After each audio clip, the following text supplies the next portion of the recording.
Join me as I try to tell the scariest Halloween story that will haunt you long after the credits roll. Halloween, the one night of the year where the veil between the living and the dead is at its thinnest, and the tales of terror that emerge from the shadows are the stuff of nightmares. But there's one story that stands out from the rest, a tale that will leave you shivering in fear long after the lights have gone out and the trick-or-treaters have gone home. This is that story. In the sleepy town of Ravenswood, nestled deep in the heart of the Appalachian Mountains, there lived a young woman named Emily who had always been drawn to the supernatural and the unknown. She spent most of her days exploring the dusty shelves of antique shops and scouring the local flea markets for anything that might hold a hint of the paranormal. But little did she know, her latest acquisition would change her life forever. It started with a mysterious music box, adorned with strange symbols and markings that seemed to shimmer in the light. The vendor warned her about its dark history, but Emily was too enthralled to listen. As soon as she brought it home, strange things began to happen. Doors would slam shut on their own, and the sound of whispers seemed to emanate from the music box itself. At first, Emily dismissed it as mere paranoia, but as the occurrences grew more frequent and intense, she realized that she had unleashed a malevolent force into her life. The music box seemed to be exerting some kind of hold over Emily, drawing her in with its haunting melodies and eerie silences. She tried to resist, but it was as if the box was awakening a part of her that had long been dormant.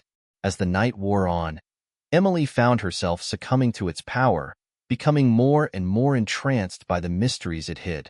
The music box was said to have once belonged to a reclusive widow who had made a pact with a dark entity to bring her deceased loved one back from the dead. The price, however, was steeper than she had ever imagined, and soon the widow was consumed by a horror beyond her wildest nightmares. The music box, it seemed, was a portal to a realm where the living were not welcome, and Emily had unknowingly unleashed this terror into her own world. As the darkness closed in around her, Emily realized that she had to confront the evil head-on. Gathering all her courage, she opened the music box, and a blast of icy air enveloped her. The whispers grew louder, more menacing, and Emily knew she was face to face with the malevolent force that had haunted the widow all those years ago. What happened next would change her life forever, and it's a revelation that will haunt you long after this video ends. In the end, Emily emerged scarred but wiser, having confronted the darkness that lurked within and without. Her experience served as a reminder that some secrets are better left unexplored, and that the horrors we unleash upon ourselves can have far-reaching consequences. So the next time you're tempted to dabble in the unknown, remember Emily's tale and the haunting that will stay with you forever. If you've got a scary story of your own that'll make our skin crawl, share it with us in the comments below. And if you're new here, consider subscribing for more spine-tingling content that'll keep you up all night. Thanks for watching, and happy Halloween! Part 1. The Music Box. In the sleepy, isolated town of Ravenswood, where the fog clings to the mountains like a shroud, Halloween wasn't just another holiday. It was a sacred, dangerous night. Stories whispered of the veil between the living and the dead growing thin enough to tear. Most folks stayed inside, candles flickering in windows to ward off wandering spirits. But Emily felt drawn to the darkness. She had always had a peculiar fascination with the paranormal. Antique shops, flea markets, and the dusty corners of old bookstores were her second home. This Halloween season, she found it, the music box. It sat hidden on a forgotten shelf of a strange vendor's stall, covered in cobwebs.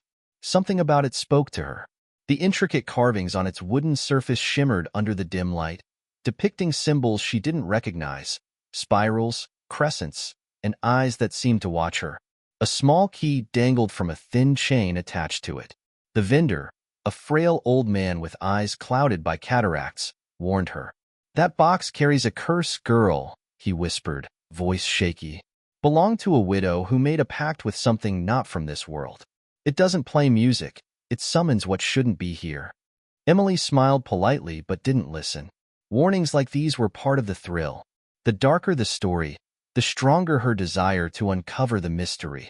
It wasn't just curiosity, it was a need, a hunger. Back at her small apartment, tucked away on the outskirts of town, She lit candles and placed the music box in the center of her cluttered coffee table. Outside, trick-or-treaters' laughter echoed through the streets, but Emily barely noticed. Her fingers trembled with anticipation as she wound the key, the gears inside clicking softly. Then it began to play, a haunting, delicate melody that seemed to seep into the very walls of the room. The sound was unlike any music she'd heard before. It was alive, like a lullaby sung by someone on the edge of death, pulling at the threads of reality. That first night, it seemed harmless enough. A breeze rattled her window pane, and the flicker of her candles stretched shadows into strange shapes. But then click. The apartment door swung shut on its own, the lock twisting audibly. Emily froze. The breeze had felt unnatural, too cold, like the touch of ice-cold fingers brushing the back of her neck. She turned toward the door, heart hammering, only to see nothing. And yet, it felt like something was there, watching, waiting. Emily shook off the chill creeping up her spine.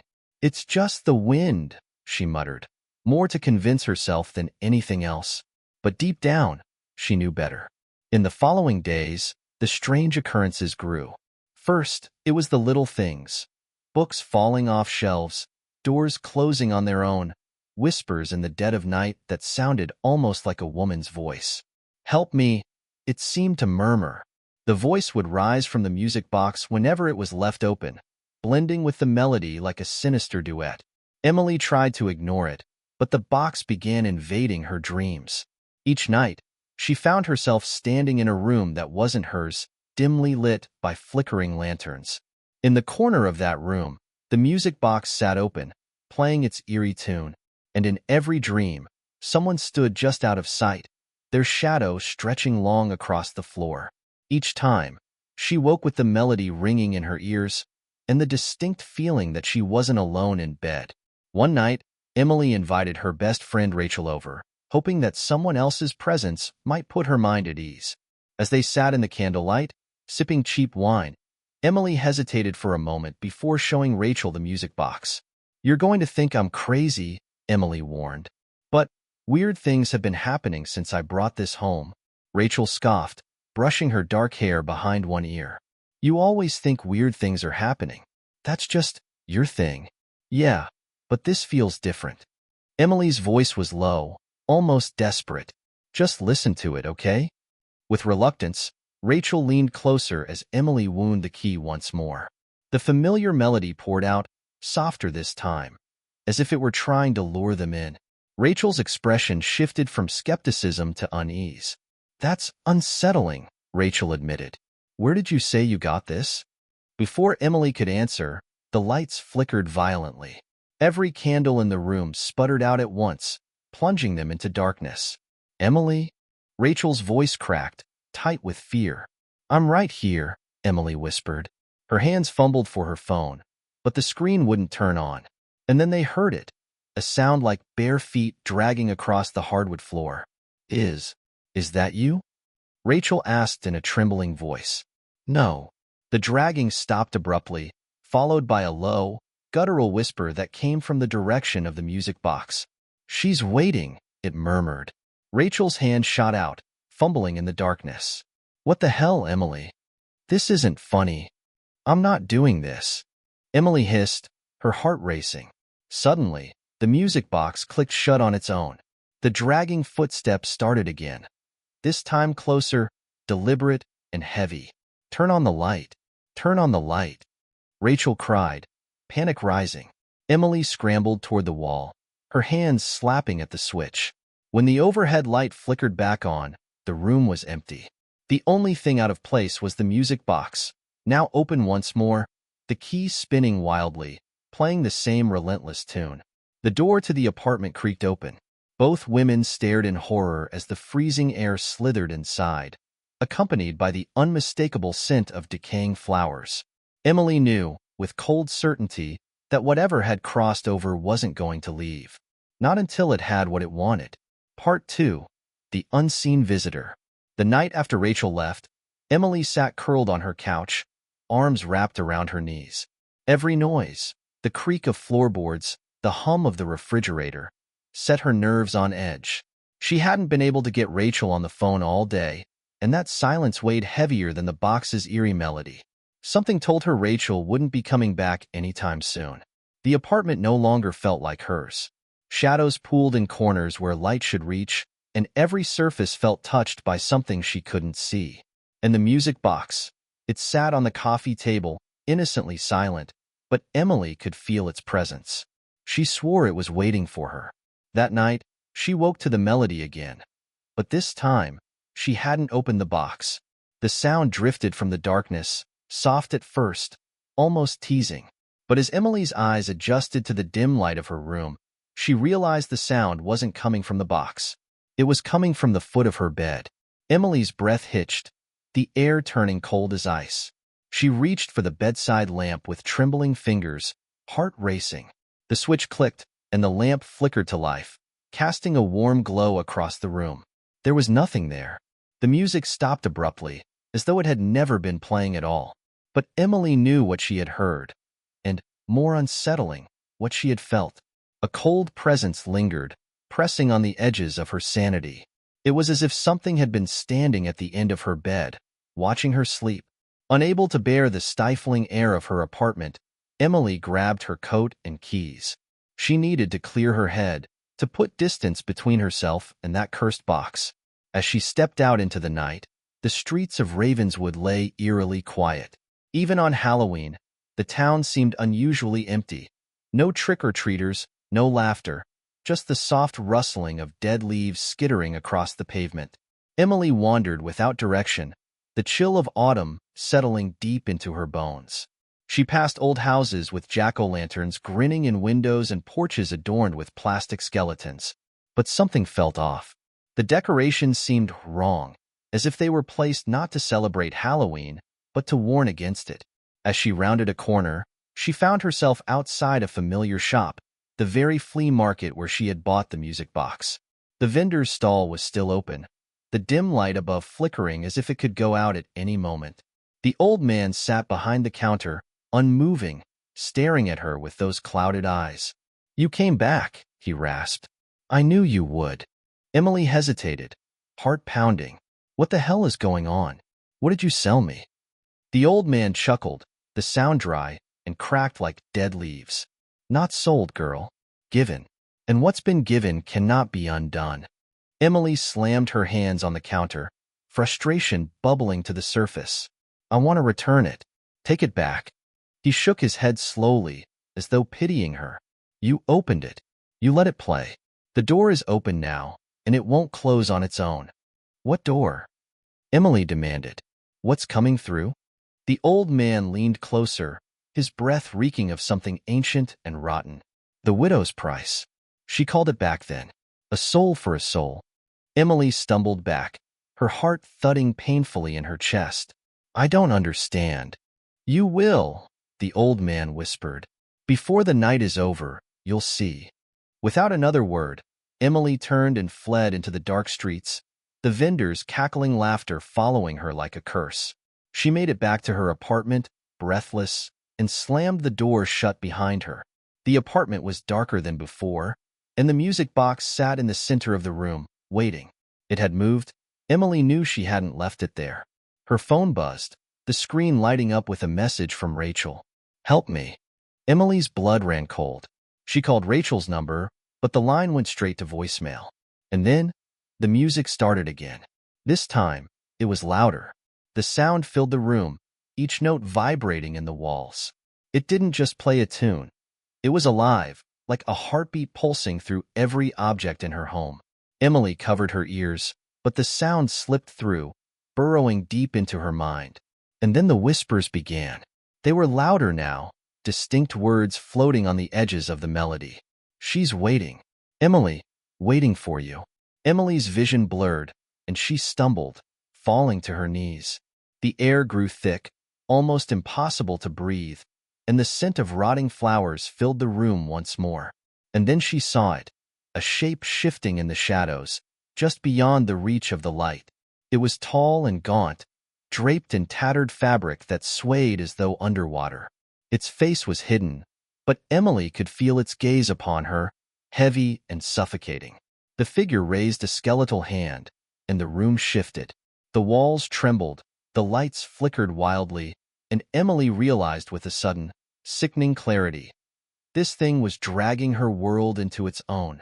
Panicking, Emily scrambled to her feet and rushed toward the music box. If it was the key to all of this, maybe, just maybe, she could shut it off and send the thing back. She grabbed the box and tried to slam it shut, but the lid resisted, as if held open by invisible hands. The melody continued, relentless, each note sharper than the last. Emily screamed, using all her strength to force the lid down, but just as it seemed to give way, the lights went out. In the pitch-black silence, the music stopped. The air grew colder, and a voice, soft, female, and filled with sorrow, whispered directly into Emily's ear. "It's too late now, child." The box snapped shut, and with it came a wave of icy air that knocked Emily off her feet. She lay on the floor, gasping for breath, heart pounding in her chest. Then came the knock at the door. 3 slow, deliberate knocks, each one echoing through the silent apartment. Emily's heart seized with terror. She crawled toward the door, hoping, praying, that it was Rachel. But deep down, she knew better. Because whoever, or whatever, was knocking, it wasn't human, and it wasn't going to leave without her. Part 3. The Widow's Bargain.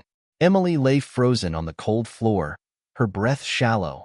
The 3 knocks at the door echoed through the apartment like the chime of a funeral bell. Whoever, or whatever, was on the other side knew she was inside. Another knock followed. Slow, heavy, final. The air felt oppressive, like invisible hands were pressing down on her chest, urging her closer to the door. She clutched the music box tighter, feeling the strange warmth that pulsed from it.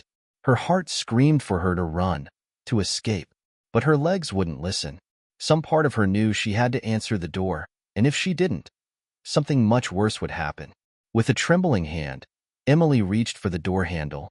It was ice cold. The world seemed to stop for a moment, as if reality itself was holding its breath. Slowly, she turned the knob and cracked the door open just an inch. Nothing stood on the threshold, just the darkness of the hallway beyond. But the scent of decayed flowers poured in, stronger than ever. It was the same smell she'd noticed since the music box came into her life. And then, something moved at the edge of the darkness, just beyond sight. A flicker of fabric, like a shroud billowing in a breeze. A voice followed, low and sorrowful. "Come with me." Emily's blood turned to ice. The voice wasn't a stranger's, it was Rachel's. "No," Emily whispered, barely able to push the word past her lips. Her mind screamed at her that it couldn't be Rachel. Not here. Not like this. The thing behind the door didn't answer, but she heard it step closer, its footfall soft and deliberate, like a predator stalking prey. Then she heard it again. Rachel's voice, muffled and distant, as if calling from the bottom of a deep well. "Emily, please. Help me." Her heart twisted in her chest. What if Rachel was really out there? What if the curse or spirit, or whatever had taken her somehow? Emily bit her lips so hard she tasted blood, the fear and doubt gnawing at her mind like rats on a rope. She had to know. She flung the door open and instantly regretted it. The hallway was empty, but the shadows seemed thicker, alive in a way that made her skin crawl. Just as she began to shut the door, a figure flickered into view at the far end of the corridor. Emily's heart seized in her chest. It was Rachel. Her friend stood motionless in the dark, pale as a corpse. Her limbs hung slack, her head tilted unnaturally to the side. And her eyes were wrong. They stared at Emily, wide and vacant, as if she were staring through her rather than at her. "Rachel?" Emily whispered, voice quivering. Rachel's lips moved slowly, forming words without sound, except for that damned melody. Somehow, the music box's song drifted from Rachel's mouth, flowing in perfect harmony with the strange, vacant smile that spread across her face. The grin stretched too wide, distorting her features. Her body gave an unnatural jerk, like a marionette pulled on invisible strings. And then she spoke, her voice a cracked echo of the one Emily had known. "You opened the box, and now we are bound." The light bulbs in the hallway burst one by one, plunging everything into blackness. Emily slammed the door shut with a gasp and threw the bolt, her hands shaking so violently she could barely lock it. Her heart thundered in her chest, drowning out every thought. The apartment filled with an eerie silence, but it wasn't the silence of safety. It was the silence of something waiting, lurking. And then the music box opened on its own. The melody was slower this time, dragging out each note like a taunt. Emily could feel the air shift again, as if the room itself was sinking deeper into some unseen dimension. The shadows on the walls began to move, twisting, growing, slithering toward her. She backed away slowly, clutching the box to her chest like a lifeline. Her mind raced, grasping for a solution, but all she could think of was the vendor's words. A soul for a soul. Suddenly, the floor beneath her feet groaned, and the apartment stretched, walls pulling away, growing further apart as if something immense were about to break through. The windows rattled, their glass panes fogging with an unnatural frost. And then, as if drawn by invisible hands, the front door swung open once again. This time, something stood there. It wasn't Rachel. It wasn't human at all. The figure was draped in a tattered black shroud, its form shifting beneath the fabric like smoke trapped in the shape of a person. Where its face should have been was only an expanse of darkness, deeper than any shadow Emily had ever seen. But the smell, those flowers, rotten and sweet, rolled off it in waves, suffocating her senses. It raised a hand, the bones visible beneath translucent skin, and pointed directly at the music box in Emily's arms. The bargain must be fulfilled, the thing rasped. Its voice was both ancient and feminine, with a bitterness that scraped at Emily's mind. "No," Emily shouted, clutching the music box tighter. "I didn't mean for this. I didn't know." The figure glided closer, silent as death itself. "You accepted the gift," it whispered. "Now you belong to us." Emily stumbled backward, desperate to escape, but the shadows seemed to come alive, wrapping around her legs and arms like icy tendrils. "No!" she screamed again, struggling against the cold, creeping darkness. "You can't take me." The entity paused, as if considering her plea, and then it spoke words that made her blood run cold. "A soul for a soul. Choose another." Emily's breath hitched. What do you mean?" The shadows squeezed tighter, and the figure leaned closer, its shroud nearly brushing Emily's face. "Offer another soul, and you will go free. Refuse, and you stay." Her mind reeled. Offer another soul? Someone else's life for her own? The very thought made her sick. But the creature's words echoed in her mind, relentless and cold. "You have until dawn." And with that, the figure vanished, dissolving into the shadows that filled her apartment. The tendrils released her, slithering back into the walls, and the door slammed shut with a deafening bang. The music box snapped shut once more, the melody cutting off as abruptly as it had started. Emily collapsed onto the floor, gasping for air, her heart pounding in her chest. The ultimatum was clear. She could offer another soul, someone else to take her place, or be dragged into the darkness when the sun rose. And she knew, with a sinking certainty, that she had only a few hours left. Her phone buzzed in her hand again. A new message from Rachel. "It's your turn now." Emily stared at the glowing screen, her breath shallow. The time read 3:03 a.m., and the music began to play again. Part 4. The clock ticks down. Emily's hands trembled as she dropped her phone. The apartment felt alive, the walls seeming to swell and contract like the lungs of a breathing beast. The music from the box played softly again, a haunting melody that felt too personal, like it was playing for her. Her mind reeled with the weight of the creature's ultimatum. Offer another soul, or face eternal damnation herself. She hugged her knees to her chest, rocking back and forth, desperate for a way out. But how do you outsmart something ancient and merciless? Something that had already claimed so many before her? Her phone buzzed again. Another message from Rachel. "You can still save yourself. Hurry." Emily's head spun with panic. Was it really Rachel sending these messages? Or was the entity toying with her, wearing her friend's face like a mask? And if Rachel was trapped, had the curse already claimed her soul, leaving only a shell? Emily wanted to believe she could still save her friend, but the growing weight in her chest told her otherwise. She glanced at the clock. 3:17 a.m. Dawn was creeping closer, but not fast enough to save her. Time wasn't on her side, and neither was her sanity. Then the thought struck her like a bolt of lightning. The widow's story. The vendor had said the music box was used by a grieving woman to bring someone back from the dead. But the price had been too steep. Her soul had been claimed in the exchange. What if the curse was designed to repeat? A loop, trapping those foolish enough to use the box, unless they passed the burden to someone else? Emily staggered to her feet, her mind racing. There had to be a way to outsmart the curse without sacrificing anyone. There had to be. She just needed more time to think, to understand how it all connected. But time was a luxury she didn't have. The apartment door suddenly rattled in its frame, shaking violently as if someone, or something, was trying to force its way inside. Emily stumbled back, her pulse racing. Then came the voice from the other side.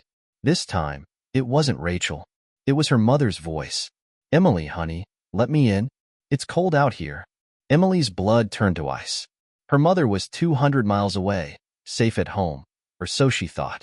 The thing outside the door laughed softly, a sound that twisted into a grotesque imitation of her mother's familiar chuckle. "Don't be afraid, sweetie. I'm here now." Emily backed away, her heart slamming in her chest. "It isn't real," she told herself. "It isn't real."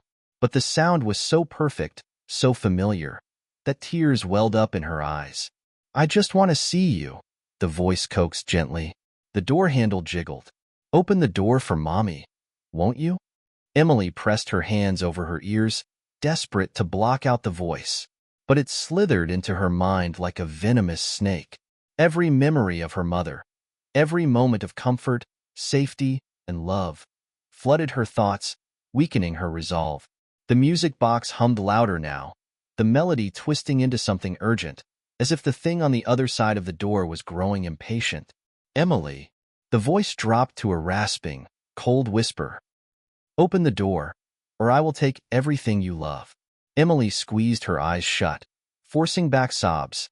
She wanted to let it in, wanted to believe the lie, to feel the comfort of her mother's arms. But deep down, she knew the truth. If she opened that door, there would be no turning back. Suddenly, the music box clicked open again, the notes sharp and insistent. The world shifted, the air warping, the shadows twisting violently across the walls. Something was coming, something worse than the creature outside the door. Emily had no time left. If she didn't act, the curse would consume her. It was her soul the box wanted, and she was running out of choices. Her gaze flicked to the apartment window. Outside, the black sky stretched endlessly over the quiet streets of Ravenswood, but the faintest sliver of orange glimmered on the horizon. Dawn was coming. She just needed to survive until then. She snatched the music box from the table and slammed it shut. The melody stopped abruptly, and the oppressive air lifted for a brief moment, as if the box's power had weakened. But the knocking returned, louder, more desperate. And now, it wasn't just the front door. The walls thudded with heavy knocks, windows rattling as if dozens of unseen hands were trying to break through. Shadows writhed across the ceiling, stretching toward Emily like the limbs of hungry creatures. She bolted to her bedroom, heart in her throat, and locked the door behind her. She couldn't outrun the curse, but maybe, just maybe, she could outlast it. Emily's mind raced as she searched for a way out. The curse demanded a soul, but what if she gave it something else? Her hand tightened around the music box. The vendor had said the box was a portal, a doorway between the living and the dead. If she couldn't escape the curse, perhaps she could use the box against itself. There had to be a way to trap it, to send the entity back through the doorway it came from. A sudden thought jolted through her mind. The melody. The box's song wasn't just a lullaby, it was a summoning, a bridge between worlds. What if she could reverse it? Emily grabbed her phone with trembling hands and searched for recordings of the box's melody. She scrolled frantically through paranormal forums and obscure websites until she found what she was looking for, an article on reversing cursed music spells. Her hands shook violently as she read the instructions. It was simple but dangerous. Play the melody backward, and the door would close. But the box had to remain open throughout, and the player couldn't stop, no matter what happened. The knocking outside intensified, and Emily knew the entity was close, too close. She had no choice. She wound the key of the music box one last time, her breath hitching in her throat. Then, with trembling fingers, she carefully turned the mechanism in reverse. The box's melody began to play, backward. The haunting notes twisted into an unsettling, discordant tune, and the shadows in the room recoiled violently, as if burned by the sound. The air grew colder, and the walls trembled. But the knocking stopped. For a moment, Emily dared to hope. But then, she heard it. A soft whisper, Rachel's voice, from inside the music box itself. "Help me, Emily, please." Emily faltered, her hand slipping from the key. The box groaned, as if fighting to stay open. Shadows crept back toward her, and the air thickened with dread. The melody began to slow, unraveling as the curse fought to regain control. "You have to finish it," Emily whispered to herself, clenching her fists. "Don't listen to it. It isn't Rachel." The shadows lunged toward her, and the walls cracked as if the apartment were coming apart at the seams. Emily's fingers fumbled with the key, panic surging through her veins. "It's not real," she whispered again, forcing herself to believe it. And then, she turned the key one last time. The backward melody reached its final note, and the music box slammed shut with a deafening clap. The world stopped. The shadows vanished. The knocking ceased, and the air was still. Emily collapsed to the floor, gasping for breath, the music box cold and lifeless in her hands. For a long moment, she lay there, too afraid to move, waiting for the curse to strike again. But nothing happened. Dawn's light began to creep through the windows, chasing away the remnants of the night's terrors. The music box sat silent and still, its power broken, at least for now. Emily knew the nightmare wasn't truly over. The curse had been stopped, but not destroyed. And one day, someone else would find the box. Part 5. The Final Choice. Emily sat on the floor, her back against the cold wall, the cursed music box heavy in her lap. The first rays of dawn bled through the windows, painting soft, golden streaks across the room, but they brought no warmth. She stared at the box, her hands shaking, unable to believe it was finally silent. The air felt lighter, freed from the oppressive presence that had stalked her through the night. But Emily knew better than to feel relief. She could still sense something lingering just beyond the edges of reality, waiting for another opportunity to cross over. Her phone buzzed again, breaking the silence. With trembling hands, Emily picked it up. Another message from Rachel. "It's not over. It's never over." Emily's heart sank. She knew what the curse wanted. It had only retreated, for now. If she didn't act soon, it would return. And this time, it would be worse. The curse didn't just want her. It wanted a soul, any soul, to feed the darkness and keep the loop going. There were only two options left. She could leave the music box somewhere else, let it become someone else's problem. Or she could destroy it, if such a thing was even possible. The vendor's warning echoed in her mind. What's been given cannot be undone. But Emily refused to believe that. She had survived the night, played the melody backward, and shut the doorway. Maybe, just maybe, she could end the curse here and now. Her hands trembled as she lifted the box, studying every inch of its surface. The carvings seemed to shift under her gaze, spirals twisting inward, crescent moons folding into themselves. The longer she stared, the more she felt the pull of the darkness hidden inside, like it was calling to her, whispering promises just beyond hearing. And then she saw it, a small inscription on the underside of the box, faint, almost invisible, written in a language she didn't recognize. But beneath it was a symbol, a circle with a line slashed through it, a warning, or perhaps a seal. Destroy the seal and release what's inside, or keep it sealed forever and pass the curse to someone else. Her hands clenched around the edges of the box, torn between fear and guilt. If she gave it to someone else, they'd be trapped just as she had been, haunted, hunted, and forced to make the same impossible choice. But destroying it, that might unleash something far worse than the curse. What if the entity locked inside the box was only biding its time, waiting for someone to break the seal? Her phone buzzed again. A video message from Rachel this time. Emily hesitated for a moment before opening it. The screen flickered to life, revealing Rachel's face, or what was left of it. Her eyes were sunken, blackened as if drained of life, and her skin hung loosely over her bones. She smiled, a horrible, crooked smile that didn't reach her dead eyes. "It's hungry, Emily," Rachel whispered. "If you keep it, it will come back for you. If you destroy it, well, let's just say it's been waiting a long time to be free." Tears welled in Emily's eyes. "Rachel, I'm so sorry." Rachel leaned closer to the screen, her cracked lips parting into a grotesque grin.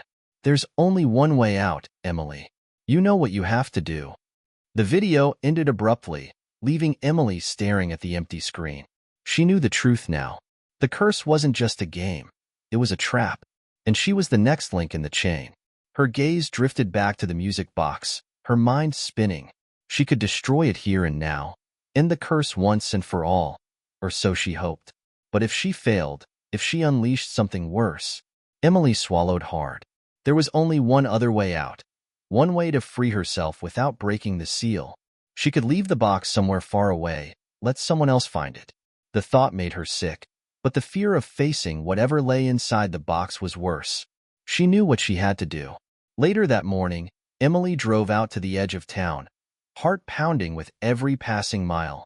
The air was thick with mist, the narrow roads winding deeper into the woods that surrounded Ravenswood. She clutched the music box tightly, her knuckles white, as if the curse might escape if she loosened her grip. She stopped at an old rest stop, a forgotten place, covered in graffiti and moss, where travelers rarely stopped. With trembling hands, she placed the music box on a rusted picnic table, her heart screaming at her to take it back. But she couldn't. Not now. She stepped away, forcing herself not to look back. The mist swallowed the box whole as if welcoming it home, and Emily hurried back to her car, tears streaming down her face. As she drove away, she glanced at her rearview mirror one last time, just in time to see a dark shape standing by the picnic table. It didn't follow her. It didn't need to. She knew the curse would find another victim soon enough. That night, Emily lay awake in her bed, the weight of what she had done pressing heavily on her chest. She hadn't destroyed the box. She hadn't ended the curse. But she was free. For now. Her phone buzzed once more. A new message from an unknown number. "Thank you for playing." Emily stared at the screen, her blood running cold. She knew then that the curse would never truly leave her. Even if the box found someone else, even if the curse moved on, it had left a piece of itself behind. And one day, whether it was tomorrow, next year, or decades from now, it would come back. Because some doors, once opened, can never be closed. Epilogue. The next victim. A week later, a young couple on a road trip stopped at the rest area. They were tired, hungry, and eager to stretch their legs. As they wandered through the mist, the woman spotted something strange on a picnic table, a beautiful, antique music box, just sitting there, waiting. "Look at this," she called to her boyfriend. "Isn't it amazing?" She turned the key, and the music began to play, a haunting, delicate melody that drifted through the mist like a lullaby from another world. The couple smiled at each other, enchanted by the strange, forgotten treasure. And far away, in the shadows of her apartment, Emily's phone buzzed one last time. A single message flashed across the screen. "It has begun again. The curse lives on. The end."